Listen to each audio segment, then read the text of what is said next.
Welcome to ANM News, and this is Abhijit Nandi Mazumdar with Back to School. Well, we have with us Madam Aditi Chakravarti, the principal of St. Jude's School, Madhyamgram, and we will start discussing on what's happening in school, how are children preparing for their exams and exams do's and many other systems. Basically, I will go back to our old golden days in the classrooms.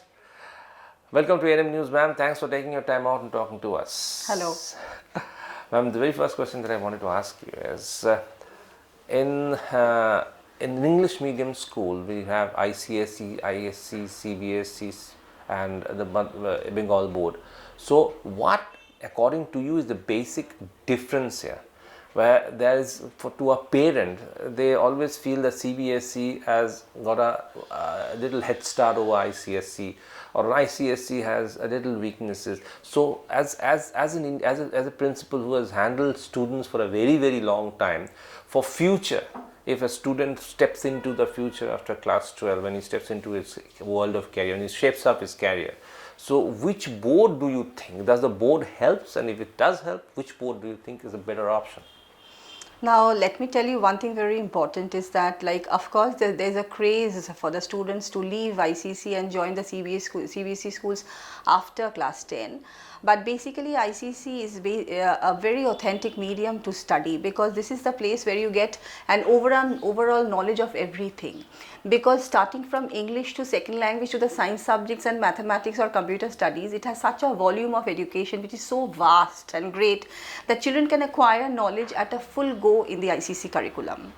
But now, talking about the NCERT curriculum, talking about the competitive exams, and that is why even the ICC students nowadays, they think that it is better to join the CBSE curriculum and go for the NCERT curriculum, which is better for them for their careeristic goals. But as an ICC person and as a principal of an ICC ISC school for the last 15 years, I would like to say that, you know, it does not matter whether you belong to ICC or CBSE. Of course, the question paper pattern is a bit different, but now even ICC people, ISC people, they are doing it on the patterns of CBSE. We have the same sort of MCQ questions and etc. And keeping that in mind, that what is your focus? In that case, I would rather say that ICC, ISC people, they have an overall knowledge and they can be placed anywhere in the world at the best positions, because their knowledge, which is at the ground level, they grow basically from the roots. And because they grow from the roots, that is why their structure, their formation of a tree, their flowers and fruits, whatever they acquire in life is very good in comparison to any other boards. I will not criticize any board, because every board. But I feel ICSE and ISC students stands a good chance. It's a myth that the other board stands a better chance. ICSE, ISC students also stands a good chance. Yeah, that's very reassuring. Definitely. I must tell you that that's very reassuring for the parents whose children who are just pursuing classes in ICSE and ISC.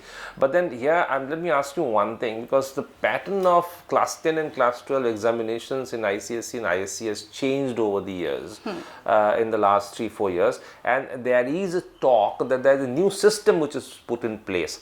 Now, there is a little kind of scarcity in information, and a lot of parents, there have been a question which has been doing the rounds, and we have got a lot of feedbacks on our channel also about parents asking us to what is going to be the format. Is there class 11 exam, class 10 exams have been is being withdrawn, or is there class 11 class? Can you just clarify as to what the situation is at the moment? There is a discussion going on about the according to the new policies of NEP, that 5 plus 3 plus 3 plus 4 is the system and not the 10 plus 2 type. So that is why it is said that it will be a vast curriculum, it will be a broader curriculum, it will be an all-round development of a child, and that is why the new policy will be followed. But keeping that in mind, because now everything is based on critical thinking, analytical thinking. What is your imaginative skill? What is your critical thinking skills? What are your analytical thinking skills? So question papers are more based, rote learning is slowly being done away, because we, supposing myself as an ICC, ISC ISC candidate, whatever I had learned, of course, my subject, okay, because I practice every day, because I work for it every day, and because I'm the principal of a school, I have to went into all the subjects and look into the question papers of everybody, that is fine. But that doesn't mean that I remember everything which I have learned in my ICC days. So keeping your focus and keeping whatever you are to do, in that case an overall knowledge and an all-round development comes from these sort of questions which will really work with the brain of a child. That is why at the same time certain questions where you are a part of the curriculum, where you are, supposing if you are reading Julius Caesar in ICC, you will be questioned like, if you are Julius Caesar, what will you do in that situation? So keeping there keeping your foot at that particular place is something which will give you a better learning. That is why I would suggest that this, with the pattern of questions which are being followed now, MCQ based questions, critical thoughts based question, are something which is leading to a better future for even the ICC, ISC candidates. So are you doing, at the moment, is the 10+2 system on, or are you doing away with it? Is the ICSE doing it? It is still on, but very soon we will be having our meetings, and even in the month of very soon in the month of June we have our conference in Guwahati. Maybe these things will be going for a you will be change. discussing this, and it is yet to be decided. Yet to be decided. Yes, but then But the process is like we are all thinking on the same process. Thinking on the same line. Thinking on the so same for line. our children who is studying in class 9, at the moment it's not sure whether there is going to be a 10+2 if he is getting into 10. So there is going to be a 10+2 in 25, or it's going to be a... No, there's no clear official declaration yet. There's no official declaration yet, but we know that we will be slowly moving towards that direction. Yeah. What time do you expect? How long will it take? I think most probably maximum 6 to 7 months. 6 to 7 months. So in another 6 to 7 months, by the end of the year maybe, so we'll have a clarity as to how things will move and in which direction things will move. So our students studying class 8 and 9 will have a clear picture as to whether they'll be having boards in class 10 or they will go directly to class 12. Or they will go directly to class 12. Depending on that system. Depending on the system. So moving on to another aspect where these days we find children, parents playing a major role, and parents, they pressurize their wards, they pressurize their children to go for a particular subject.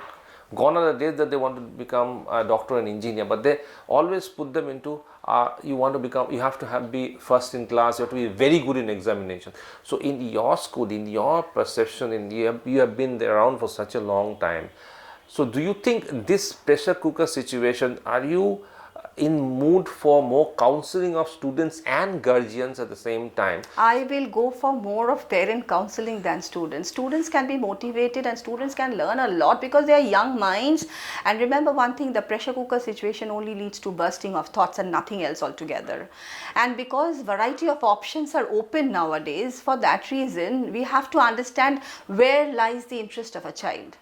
And at the same time, if you talk about my school, my concern is not the students who have been gifted or who are, I will not tell that of course they are, one student is very intelligent and the other one is not. My primary prerogative is to find out the children who cannot do everything properly.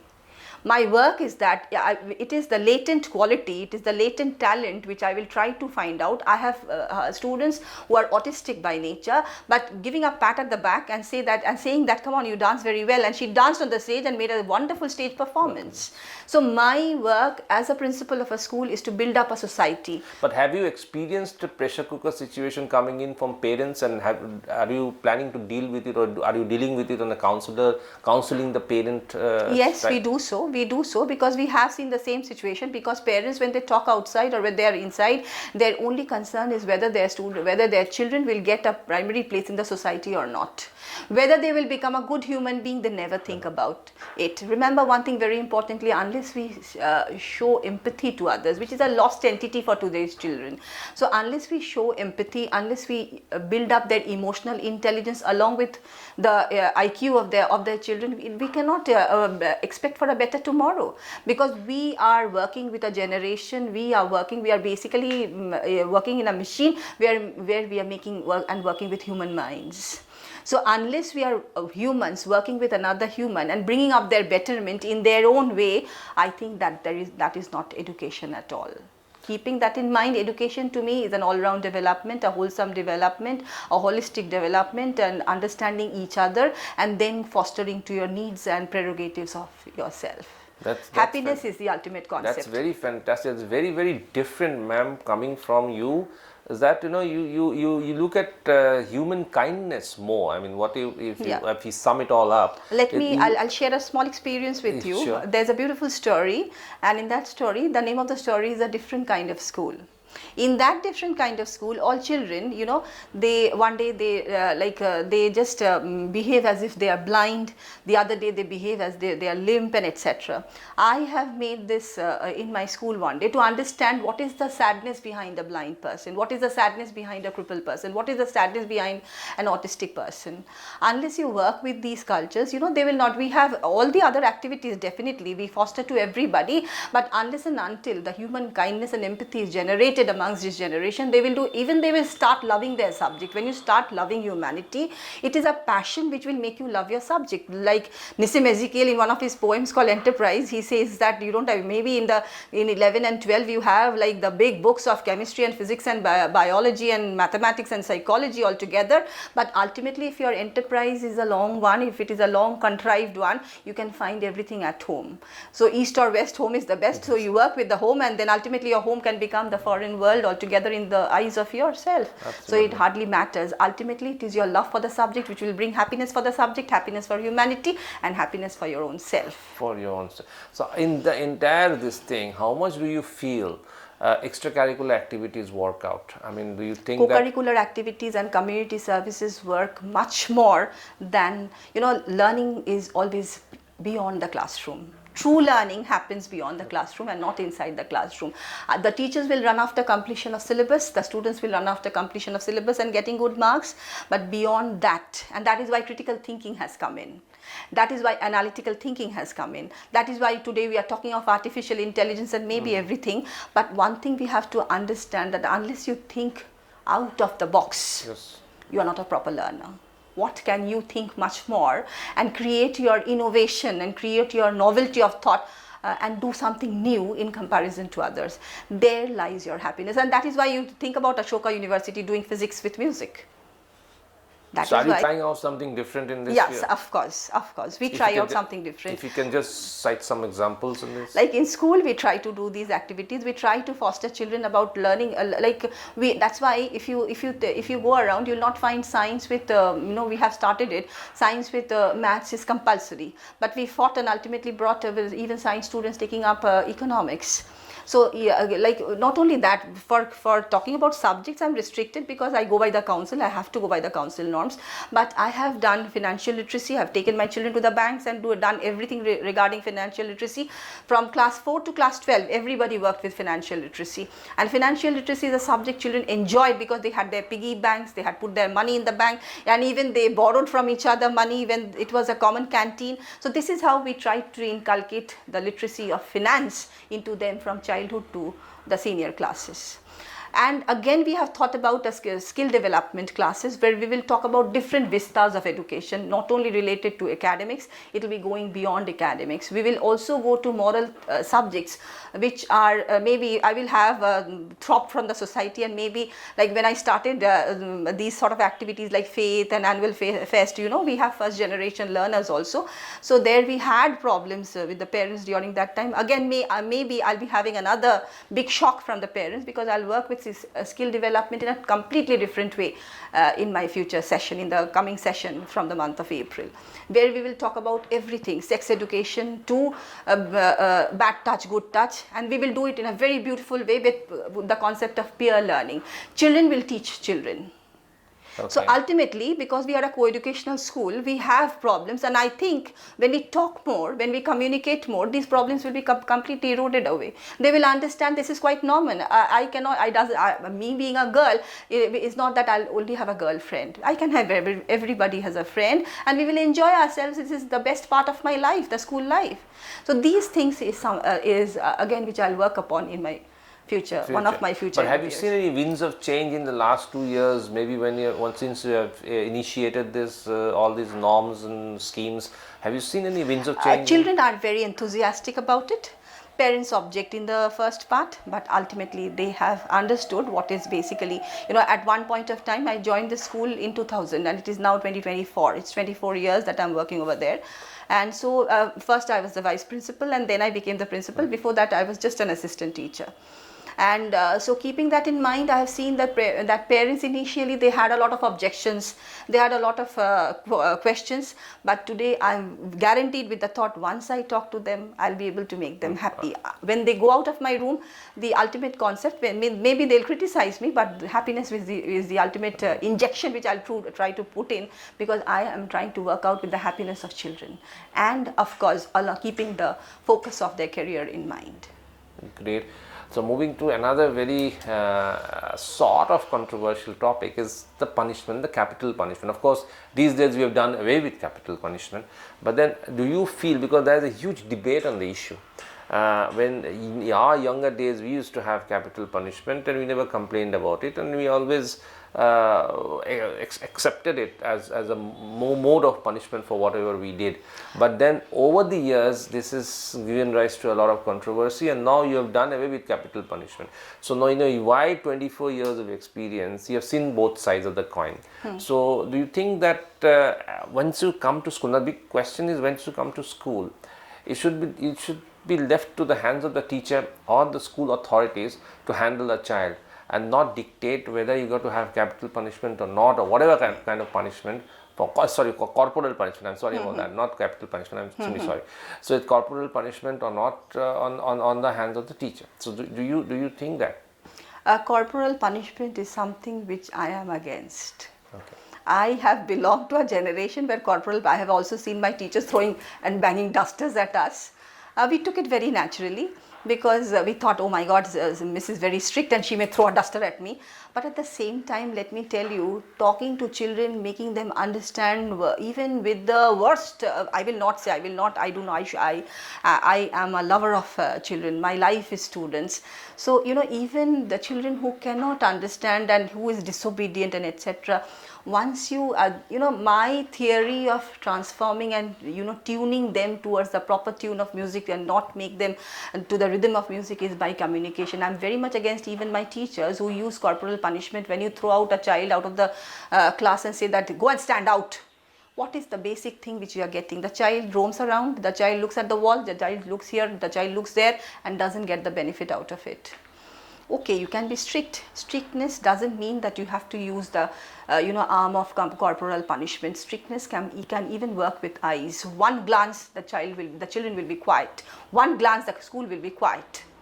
That personality should be there in teachers. Of course, along with parents, we need to train the teachers also, because young teachers, I should not again criticize, but you have to have the passion for being a teacher. You are creating humans.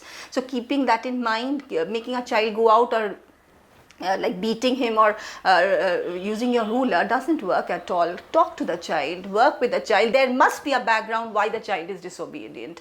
There is always a history of the child being disobedient or disorderly. Like when you see him in the classroom, my experience says that every child has certain loopholes or black holes behind himself which has made him like that. But every dark cloud has a silver lining. Keeping that in mind, you work and talk and communicate, and ultimately, I can guarantee you that even the person who cannot write a word of English will become the best in the society tomorrow. Excellent. I am very proud about this that. This is a very, very different voice that I am hearing for the first time, because whenever we spoke to any educationist, your principals are educationist. So I have always come across a view that the corporal punishment was a huge deterrent for unwavering students, and this is something, a very different view that I got. And of course you got your points there and those views, that the teacher has to have that kind of personality, that a child will think twice about creating a mischief the moment he sees him or her. Yeah. So that is that. For that, you don't require corporal punishment. You just look at her and make her understand. And while you are moving away, the corridor can become silent. You have to have that quality. That with quality yourself. in you. Of At the course. same time, you also mentioned something which is very, very important, that you need to be very passionate about being a teacher. You have to be very passionate about a job. Of course, you have to be passionate about whatever job you undertake. But being a teacher is you're creating a society, a future society. So you need to be more responsible for your job and more passionate towards your work. Let me tell you one thing very important. You know, a teacher's role is very important. Like his footprints should be there on the sands of time. It cannot be washed away. True. So before they leave, they should you should inculcate this much of emotion in them that we miss you. Absolutely. And that should be your diplomatic method to, you know, they are very young. You have to work with the sentiments of children. One thing you give, one understanding of love and compassion and empathy, and along with the subject, of course. Supposing my subject is English. When I teach English, I can guarantee you that even the child who gets 40, I will pull him to 60. I guarantee you the child who gets 60, I'll make him to 90, because everybody is different. True. But you have to, even 40 students of a class, you have to be a master of 40 students, keeping each case study in your brain. And you should know them by names, call them by names, make them feel that, yes, Miss is a part of myself, and then in that case, they will be completely fine. Everybody can be improved from whatever they are to whatever they will be in future. That is what You need I to be feel. comfortable with them. Of course, of course. Absolutely, this is a very different intake. That's why the recruitment of teachers is very, very important. Very in a school, in whatever school, in whichever school that may be, because that also is not so important, but training them is more important. Training them is more because at a first, appearances are sometimes deceptive. That's why when I look at them, I feel that, oh my God, she'll be a very nice, like a friend of mine, a colleague of mine. But it comes when you start to work. Yes. But that you have to work with them. The time she works with you, the time he works with you, you have to understand that this is my goal. You have to work towards my goal. Keeping that children who are there running on the field. So where to start, where to stop, and where to stop in the middle, or where to take towards the final goal is the way where we are all running together. Me and my team of teachers. That is where I will train them. You have to set a goal for yourself, for a team, and then move towards it. With children being the constants. Oh, yes. So, that is what we work upon. So they know that we have to do this. In my school, my teachers know. They may be very angry with me because I may work with them a lot, but ultimately we are working for children. That is why they ultimately will find happiness also. Absolutely. Because when it is the love which they are getting from their children by the methods which we inculcated together. So there lies their happiness. Happiness, absolutely. So your happiness is the key word in your entire system. You should go for a peaceful sleep. Peaceful and happiness. Happiness when you sleep today, you should have a peaceful and get up again with a lot of pressure, but a smile on your face. Lastly, let me ask you one thing. What's your future plan of action in the next couple of years? What you're looking at, if you look at your school and the wider perspective of the education system? So, what's your plan for next 2 years? My primary, the motto of my life will be think, speak, and lead. You should think, then you should speak, and you should lead. That speaking thing can be through writing also, but think, speak, and lead the society is something which I will look for my school and each and every student altogether. That is the process by which I will make them flourish. If you have a wonderful tree with beautiful blossoms, one day, of course, everybody will be withering away. But till the time we are here, the dawn and the dusk will always be there. But at the same time, the night gives birth to another day. True. That is how I'll work with children, to think, speak, and lead for tomorrow. Think, speak, and lead for tomorrow. That's very well said. That's fantastic. One rapid fire question for you. You want to see a first boy in ICSE, ISC, or your entire lot of students I had already seen a first boy in ICSE. No, you want to see a first boy, or you want to see the whole lot passing out? Whole lot passing out, definitely. Definitely, I don't want a first boy or a first guy. My primary period, everybody passing. I told you, the smile on the face of children is something which is very important for me. The happy smile and the peaceful sleep. Absolutely, everybody passing out, the smile on the face, that's the mantra for Aditi Chakravarti of St. Jude's School. Thank you very much for speaking to us, ma'am. Thank It you was so a much. You're wonderful welcome. conversing with you, and we really, it came out that the gross national happiness, which is there, which is the GNP of Bhutan, is your GNP too. So thanks a lot for speaking to us. Thank you very much for watching ANM News, and we'll come back with more such interviews in the near future. Thank you. Most welcome. Thank you.